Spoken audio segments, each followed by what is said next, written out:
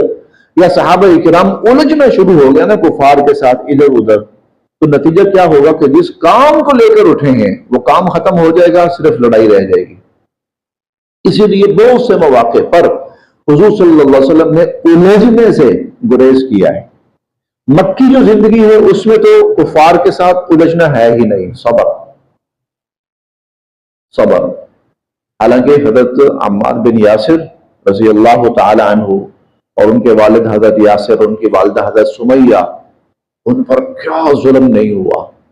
تو حضور علیہ السلام نے ان سے یہی فرمایا، اے آل عمار صبر کرو، اے آل یاسر صبر کرو، ان موعدکم الجنہ، تم سے جو اللہ کا وعدہ ہے وہ جنت کا، اس پر تمہیں اللہ کا وعدہ ہے کہ وہ جنت نصیب فرمائیں گے۔ اور پھر حضور علیہ السلام جب مدنی زندگی میں تشریف لائے ہیں تو آپ دیکھیے کہ عموماً جنگ کے موقع پر آپ آگے بڑھے ہیں، لڑائی کی ہے، بدر میں آپ آگے بڑھے ہیں، لڑائی کی ہے، احد میں آپ باہر نکلے ہیں، لڑائی کی ہے، لیکن احزاب میں آپ باہر نہیں نکلے، احزاب میں آپ نے لڑائی نہیں کی، بلکہ احزاب میں آپ کی پوری حکمت عملی اس پر تھی کہ لڑائی نہ ہو۔ وہ کیوں؟ اس کی وجہ یہ تھی، ابو سفیان بہت بڑی چال لے کے آئے تھے، جنگی چال بہت بڑی، اور وہ چال یہ تھی کہ میں پورے عرب کو ساتھ ملا کر حضور صلی اللہ علیہ وسلم سے الجھا دوں۔ چنانچہ اس نے جتنے قبیلے تھے نا حتی الامکان سب کو اکٹھا کیا، ادھر کا ادھر کا ادھر کا ادھر کا، فلاں کی شاخ فلاں کی شاخ، سارے آؤ، اور ارادہ یہ تھا کہ پورے عرب کو حضور سے الجھا دوں۔ نتیجہ کیا ہوگا؟ اس کے بعد پورا عرب حضور سے لڑتا رہے گا اور حضور ان سے لڑتے رہیں گے۔ ہو سکتا ہے ہم بیٹھ کے تماشا دیکھتے رہیں۔ اب یہ موقع تھا، حضور نے کہا نہیں، یہاں الجھنا نہیں ہے، اسی لیے یہاں آپ نے وہ حکمت عملی اختیار فرمائی کہ جس میں لڑائی نہ ہونے پائے۔ خندق کھود لی گئی، اور خندق کھود کے دشمن، اب نتیجہ یہ ہوا کہ جب یہ لوگ واپس گئے ہیں تو یہ حضور کو برا نہیں کہہ رہے تھے، آپس میں ایک دوسرے کو برا کہہ رہے تھے،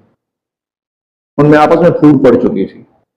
اور اس پھوٹ کا نتیجہ یہ تھا کہ حضور نے فرمایا آج کے بعد یہ ہم پر کبھی حملہ آور نہیں ہو سکیں گے، اب ہم ان پر حملہ آور ہوں گے۔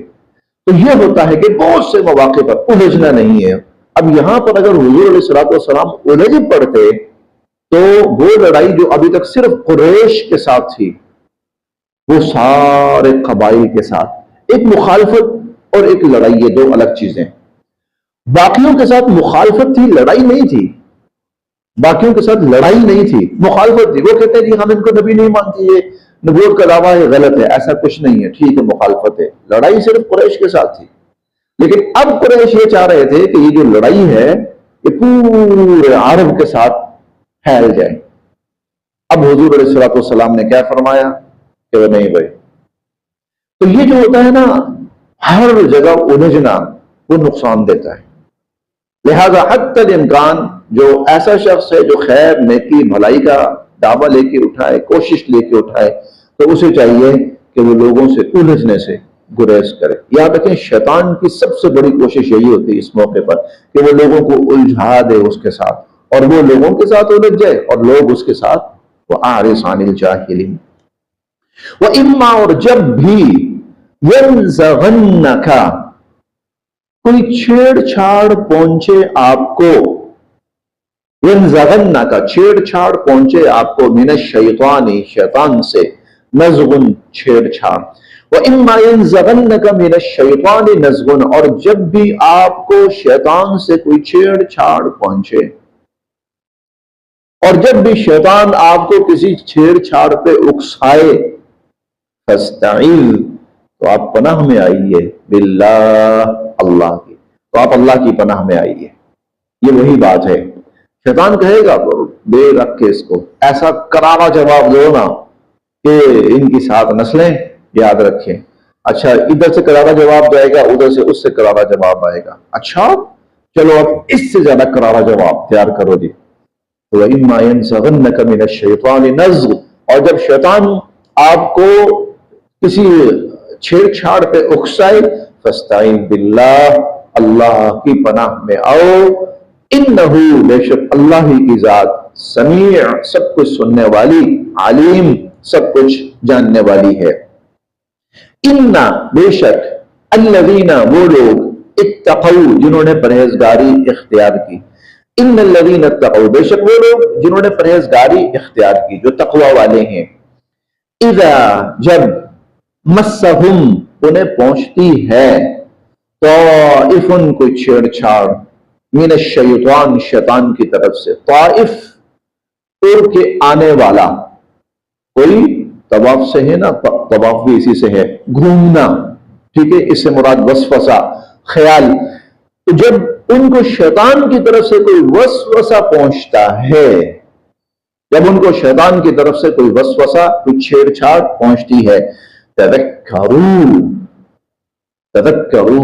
وہ چکنے ہو جاتے ہیں، تذکروا وہ چکنے ہو جاتے ہیں، فَإِذَا هُمْ پھر وہ مبصرون دیکھنے لگتے ہیں،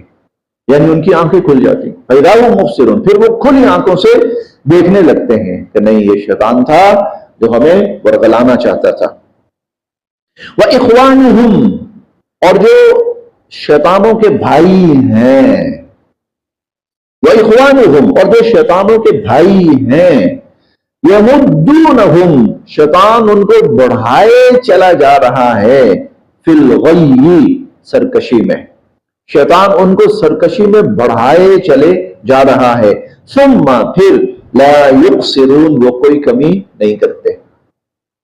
یعنی دوسری طرف وہ لوگ جو حق کے مخالف ہیں، جو حق کے دشمن ہیں، ان کو شیطان نے اسی کام پہ لگایا ہوا، دن رات صبح شام، لو بھائی لگے جاؤ لگے رہو ان کے خلاف، اور زیادہ اور زیادہ۔ وَإِخْوَانُهُمْ يَمُدُّونَهُمْ فِي الْغَيِّ اور شیطانوں کے جو بھائی ہیں، جو شیطانوں کے شکنجے میں آئے ہوئے ہیں، يَمُدُّونَهُمْ فِي الْغَيِّ شیطان ان کو سرکشی کے اندر بڑھائے چلے جا رہے ہیں، ثُمَّ پھر لَا يُقْصِرُونَ وہ کوئی کمی نہیں کرتے۔ وَإِذَا اور جب لم نہیں تأتی آپ لاتے ہم ان کے پاس، وَإِذَا لَمْ تَأْتِهِمْ اور جب آپ نہیں لاتے ان کے پاس، بِآیَہ کوئی نشانی، وَإِذَا لَمْ تَأْتِهِمْ بِآیَہ اور جب آپ ان کے پاس کوئی نشانی نہیں لاتے، قالوا تو لوگ کہتے ہیں، لو لا کیوں نہیں، اشتبیتہا آپ کوئی نشانی چن لائے، لولا اشتبیتہا آپ کوئی نشانی چن کیوں نہیں لائے، کیوں کوئی نشانی اٹھا کر نہیں لائے، قل آپ فرمائیے، انما سوائے اس کے نہیں کہ اتبعو میں تو پیروی کرتا ہوں، ما یوحا جو وحی کی جاتی ہے، الیہ میری طرف، من ربی میرے رب کی طرف سے،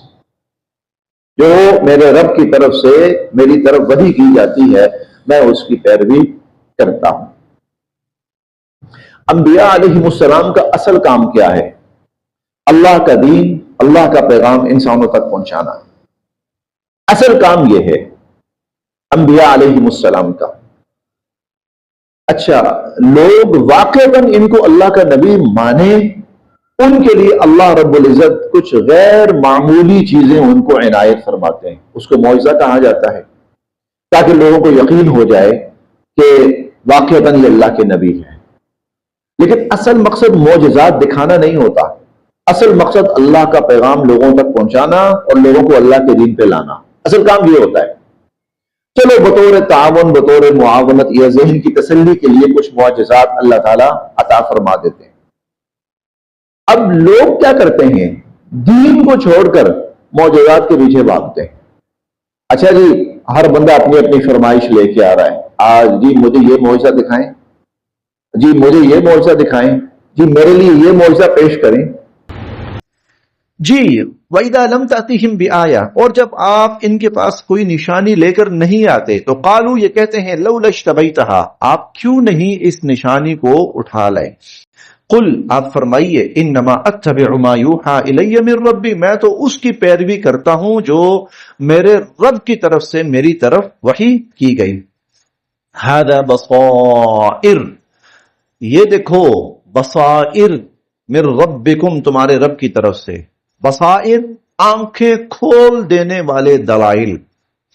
بصائر آنکھیں کھول دینے، یہ دیکھو تمہارے رب کی طرف سے آنکھیں کھول دینے والے دلائل آ چکے ہیں، وہدا اور ہدایت، ورحمہ اور رحمت، لقوم یؤمنون لیکن ان لوگوں کے لیے جو مانیں، جو ایمان لائیں، جو مانیں اور ایمان لائیں، تو ان کے لیے قرآن اتنی بڑی دلیل بن کر آ چکا ہے، اور کون سے معجزات چاہیے۔ وَإِذَا، اب چونکہ ہمارا وقت تھوڑا سا اوپر ہو رہا ہے اس لیے میں مختصر کرتا ہوں، وَإِذَا اور جب قُرِئَ پڑھا جائے، القرآن قرآن، اور جب قرآن پڑھا جائے، فَاسْتَمِعُوا لَهُ تو اس کو غور سے سنو، وَأَنصِتُوا اور خاموش رہو، فَاسْتَمِعُوا لَهُ اس کو غور سے سنو، وَأَنصِتُوا لَهُ اور خاموش رہو، لَعَلَّكُمْ تاکہ تم پر ترحمون رحم کیا جائے، رحمت کی جائے، رحم کیا جائے۔ یہ نماز اور غیر نماز دونوں حالتوں کے لیے ہے۔ قرآن کا ادب یہ ہے کہ جب قرآن پڑھا جائے اس کو خاموشی سے سماعت کیا جائے۔ وَاذْكُرْ اور آپ ذکر کیجئے، آپ یاد کیجئے، ربک اپنے رب کو، فی نفسک اپنے دل میں۔ اب چونکہ سورت ختم ہو رہی ہے نا، تو سورت کے اختتام پر یوں سمجھیے کہ پوری سورت کا خلاصہ جو ہے وہ اللہ تعالی بیان فرماتے ہیں۔ وَاذْكُرْ رَبَّكَ اور اپنے رب کو یاد کیجئے، فی نفسک اپنے دل میں، تضرعا انکساری کے ساتھ، تضرعا عاجزی کے ساتھ، انکساری کے ساتھ، وخیفہ اور آہستہ، خیفہ آہستہ، دونا بغیر، الجہر بلند کیے، من القول آواز بلند کیے بغیر، آہستہ آواز سے اپنے رب کو یاد کرو، اپنے رب کا ذکر کرو، بالغدو بھی صبح بھی، والآصال اور شام بھی، صبح شام، ولا تکن اور نہ بنو، من الغافلین غافلوں میں سے۔ رب کا ذکر، رب کو یاد کرنا، اس کی سب سے بہترین شکل قرآن کریم ہے، اس کی تلاوت۔ پھر اس کے بعد ذکر کی جتنی مختلف شکلیں ہیں، صورتیں ہیں، جیسے سبحان اللہ، الحمدللہ، اللہ اکبر، لا الہ الا اللہ، یا حضور صلی اللہ علیہ وسلم نے بہت سارے اذکار صبح کے، دوپہر کے، شام کے جو بتائے ہیں، وہ سب کے سب اس میں شامل ہیں۔ تو اللہ سے جڑے رہو، کیسے؟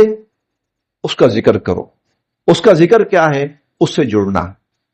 جیسے ایک حدیث مبارکہ میں ہے نا، جس کا آخری جملہ یہ ہے کہ جب بندہ مجھے اپنے دل میں یاد کرتا ہے تو میں اس کو اپنے دل میں یاد کرتا۔ تو اب یہ بندہ جب اللہ کا ذکر اپنے دل میں کر رہا ہے آہستہ، تو اللہ اس کو اپنے ہاں اپنی شان کے مطابق، واللہ عالم، ہمیں نہیں پتا،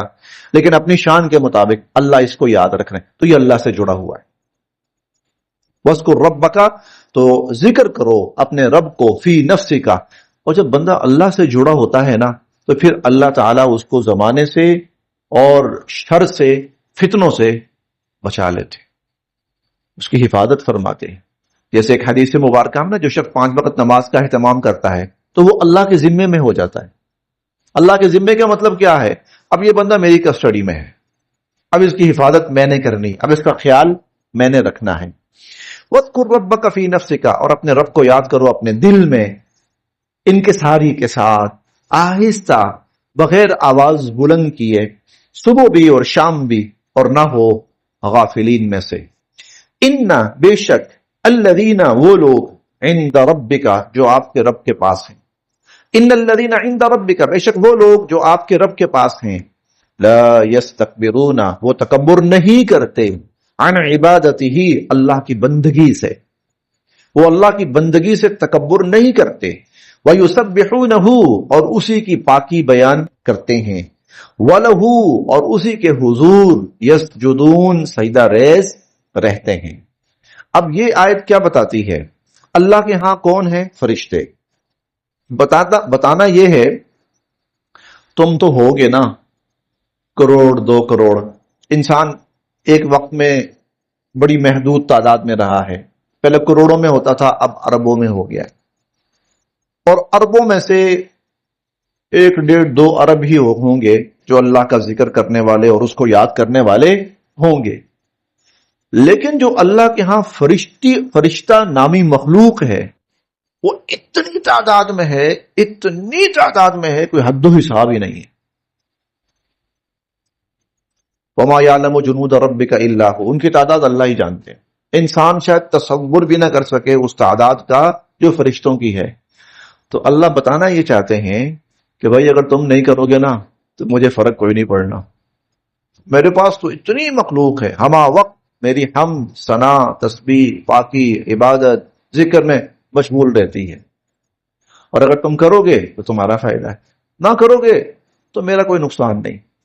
میرے پاس تو بہت مخلوق ہے اور ایسی سی عبادت کرتی ہے کہ انسان تصور بھی نہ کر سکے، اور ان کی عبادت کا دورانیہ اتنا زیادہ ہوتا ہے کہ سارے انسانوں کی زندگی بھی اگر لگ جائے تو شاید وہ بھی تھوڑی ہو. تو وہ اتنی عبادت کرتے ہیں. اور قیامت کے دن وہ ایک جملہ کہیں گے، ما عبدناک حق عبادتک وما عرفناک حق معرفتک. اے اللہ جو آپ کی عبادت کا حق تھا نا وہ ہم سے ادا نہیں ہو سکا. یہ وہ کہیں گے کہ جنہوں نے ایک لمحہ بھی عبادت کے بغیر نہیں گزارا ہوگا اور ایک لمحہ بھی ذکر اور اللہ کی یاد کے بغیر نہیں گزارا ہوگا، وہ کہیں گے اللہ نہیں کر سکے. تو اے انسان، تو نے 25 30 35 40 سال 50 سال کی عمر میں تھوڑا بہت مجھے یاد کر لیا نا تو وہ میرے اوپر احسان نہیں ہوگا تیرا، وہ تیرا ہی فائدہ ہوگا. ان الذین عند ربک، جو اللہ کے پاس ہیں نا، جو تیرے رب کے پاس ہیں، لا یستکبرون عن عبادتہ، وہ اللہ کی عبادت سے تکبر نہیں کرتے،